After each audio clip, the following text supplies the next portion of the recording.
So let me say this, like, I get like that, what people are thinking of, but I mean, today in America, we're not looking good.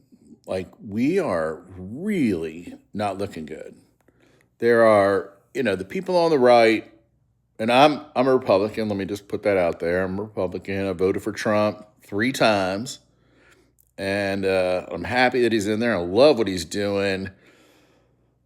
I wish he'd stay off X a little bit, not be sometimes, but you just go, oh, that's what he's doing. But it's all for the better. 4 years ago when Biden got in, my little kids who were, you know, 4 and 5 at the time were like, why are we paying so much and why are the numbers different? And we're like, Sleepy Joe, like gas is going up $2 a gallon, and the cost of living is crazy, and everything was just nuts. And I was working in Miami at the time, and I remember pulling into a gas station. Gas was like $1.89, and I said, I love Trump. It's the stuff that we care about every day.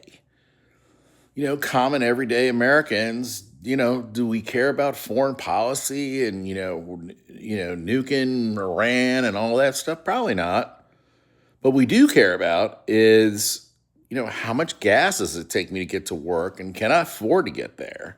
And can I work at a place where I may make a little bit more money, but I can't afford to get there in gas?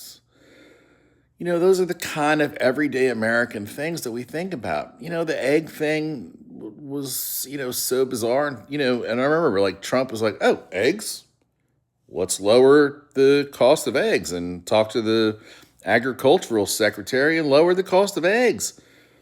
And who talks about eggs anymore? And for Biden's 3 years, that's all anybody cared about. And I did too. I mean, I remember paying $10 for a dozen eggs. It was ridiculous.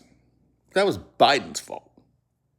And Trump cares about the American people. He understands what's going on, and everybody needs to let him just do his job.